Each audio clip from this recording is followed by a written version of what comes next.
সর্বমঙ্গল্য মঙ্গলে শিবে সর্বত্র সাদিকে শরণ্যে ত্র্যম্বকে গৌরী নারায়ণী নমস্তুতে।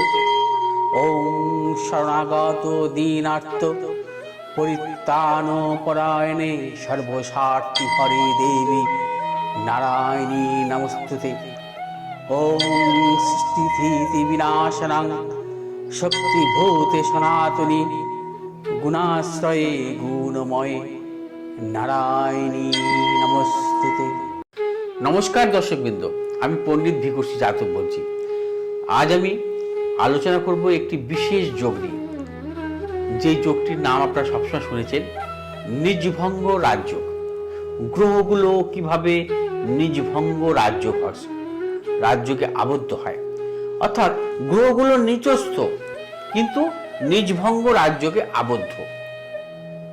সেক্ষেত্রে আপনি কি ধরনের ফলাফল পেতে পারেন জীবনে, সেই নিয়ে পূর্ণাঙ্গ আলোচনা করব, যে গ্রহগুলো কিভাবে নিজভঙ্গ রাজযোগে আবদ্ধ হয় এবং তার পাশাপাশি আপনি কখন শুভফল পেতে পারেন। প্রথমেই বলবো যে আমার অ্যাস্ট্রোচক্র ইউটিউব চ্যানেলটিকে আপনারা সাবস্ক্রাইব করুন, পাশে থাকা বেল আইকনটি টিপুন, পরবর্তী ভিডিওর নোটিফিকেশনগুলো পাবেন এবং আমার এই ভিডিওটি কেমন লাগলো কমেন্টও করবেন। গ্রহরা অধিকাংশ ক্ষেত্রে আপনার জন্মছকে নিচস্থ থাকতেই পারে, তাদের মহাদশাও আসতে পারে। আপনি ভীত যে আমার শনি নিচস্থ, সেই নিচস্থ শনির মহাদশা আমার আসবে, আমার জীবনে সর্বনাশ। কিন্তু দেখতে হবে সেই শনি আপনার জীবনে সাফল্যও দিতে পারে, যদি সেই শনি আপনার নিজভঙ্গ রাজযোগের আকার ধারণ করে। কিভাবে আপনি বুঝবেন? এইভাবেই বুঝবেন। ধরুন শনি মেষ রাশিতে নিচস্থ, ভাবপতি কারক গ্রহকে মঙ্গল, শনি মঙ্গলের সঙ্গে যুক্ত আছে ভাবপতির সঙ্গে, বা ভাবপতি কারক গ্রহ স্বক্ষেত্রে দৃষ্ট। কিরকম দৃষ্ট? অর্থাৎ মঙ্গল অবস্থান করছে কন্যা রাশিতে, মঙ্গলের অষ্টম দৃষ্টি স্বক্ষেত্রে, মঙ্গল অবস্থান করছে তুলা রাশিতে, মঙ্গল সপ্তম দৃষ্টি দিচ্ছে মেষ রাশিতে, মঙ্গল মকর রাশিতে অবস্থান করছে, মঙ্গল চতুর্থ দৃষ্টি দিচ্ছে মেষ রাশিতে। অর্থাৎ ভাবপতি মেষের স্বক্ষেত্রে দৃষ্ট এবং শনি এখানে নিচস্থ অবস্থায় আছে। তার সাথে সাথে বৃহস্পতি দৃষ্ট বা যুক্ত, তাহলে শনি নিজভঙ্গ রাজযোগ। এই ক্ষেত্রে আপনি শনির মহাদশায় আপনি রাজার মতন সাফল্য পেতে পারেন, অর্থাৎ আপনি সর্বদিক থেকে সাফল্য পেতে পারেন, আপনি রাজা হতে পারেন এই শনির মহাদশায়। অর্থাৎ আপনার শনি গ্রহ নিচস্থ থাকা সত্ত্বেও আপনি শনির মহাদশায় সর্বদিক থেকে সাফল্য পেতে পারেন। কর্মজনিত সাফল্য, অর্থনৈতিক সাফল্য, ব্যবসা ক্ষেত্রে সাফল্য, পারিবারিক ক্ষেত্রে সাফল্য, এডুকেশন বা উচ্চশিক্ষার ক্ষেত্রে সাফল্য আসতে পারে, রাজনৈতিক ক্ষেত্রে সাফল্য আসতে পারে, আপনি মন্ত্রিত্ব পর্যন্ত লাভ করতে পারেন। কারণ শনি তো কর্মফলের দেবতা। শনি তার এই রাজ্যকারক ভূমিকা থাকার জন্য আপনাকে সর্বদিক থেকে চূড়ান্ত সাফল্য দেবে।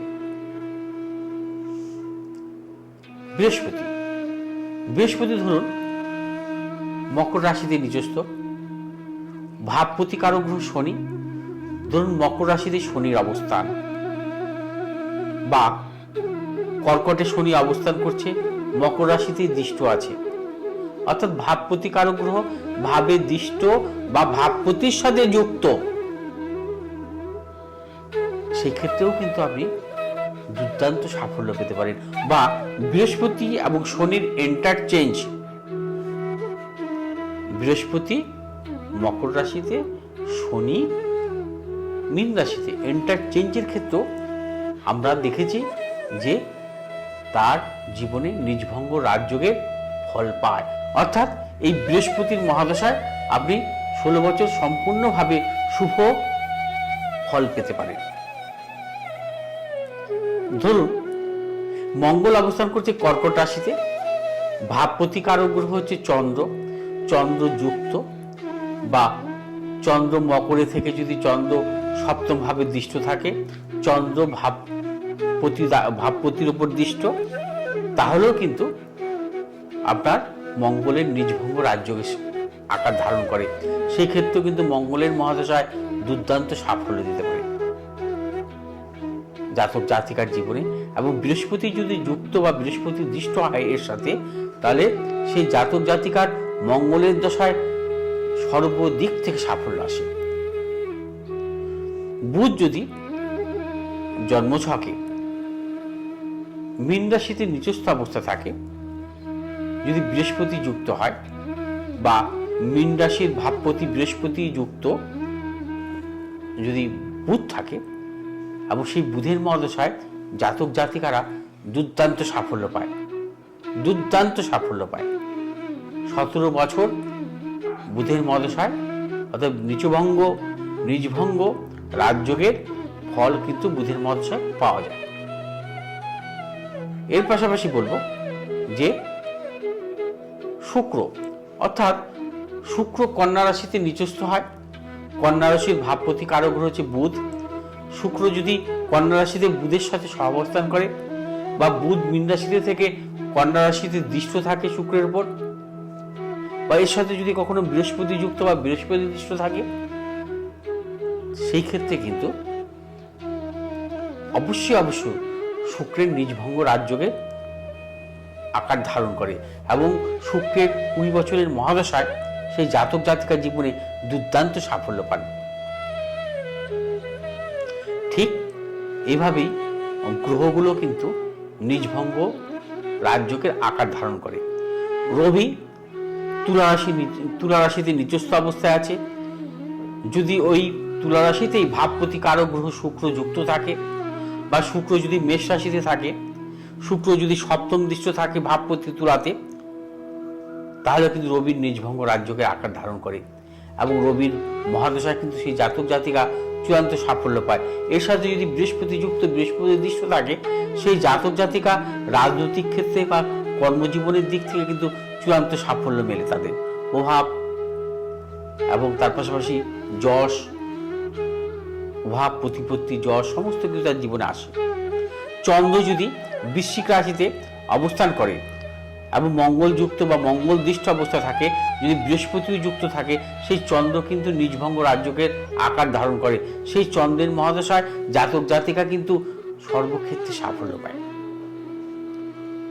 অতএব এভাবে কিন্তু গ্রহগুলো নিচস্থ থেকেও কিন্তু সাফল্য দেয় যদি তারা নিজভঙ্গ রাজযোগে আকার ধারণ করে। অনেক ক্ষেত্রে দেখা যায় যে শনি মেষে নিচস্থ, রবি তুলাতে নিচস্থ, এটাও কিন্তু এক ধরনের রাজযোগ। আবার অনেক ক্ষেত্রে দেখা যায় যে মঙ্গল কর্কটে নিচস্থ এবং মকরে বৃহস্পতি নিচস্থ, মঙ্গল নিচস্থ বৃহস্পতি নিচস্থ, এটাও কিন্তু রাজযোগ। অর্থাৎ রবি নিচস্থ, শনি নিচস্থ, মঙ্গল নিচস্থ, বৃহস্পতি নিচস্থ, অর্থাৎ গ্রহগুলো সব নিচস্থ সমসপ্তমে অবস্থান করছে। এবং গ্রহগুলো নিচস্থ থাকার পরেও এরা কিন্তু পূর্ণ দৃষ্টি বিনিময় করছে, অর্থাৎ পূর্ণ দৃষ্টি বিনিময় করছে দুটো নিচস্থ গ্রহ। সেক্ষেত্রেও কিন্তু এটা রাজযোগ। এই রাজযোগেও কিন্তু জাতক জাতিকা তাদের মহাদশায় দুর্দান্ত সাফল্য পায়। অনেক সময় ইন্টারচেঞ্জের ক্ষেত্র বিনিময়ের ক্ষেত্রেও কিন্তু জাতক জাতিকার জীবনে কিন্তু দুর্দান্ত সাফল্য মেলে দুটো গ্রহ নিচস্থ হলেও। দর্শকবৃন্দ, গ্রহরা নিচস্থ হয়েও বিশেষ ভাবে ফলদান করে। অর্থাৎ একটি জাতক জাতিকার জীবনে সর্বক্ষেত্রে পূর্ণাঙ্গ ফলদান করে, তারা সর্বক্ষেত্রে সফলতা পান যদি গ্রহগুলো নিজভঙ্গ রাজযোগের আকার ধারণ করে। অতএব সবসময় মনে রাখতে হবে, আপনার জন্ম চার্টে গ্রহ নিচস্থ থাকতেই পারে, সেই গ্রহের মহাদশা আসতেই পারে।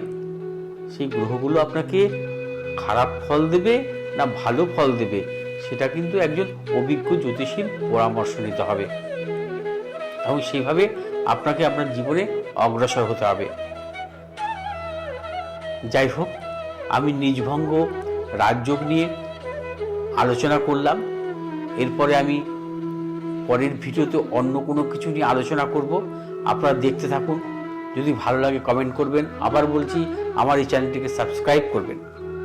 ভালো থাকুন, সুস্থ থাকুন, এই আশা রেখে আমি আমার প্রোগ্রামটি এখানে শেষ করলাম। নমস্কার।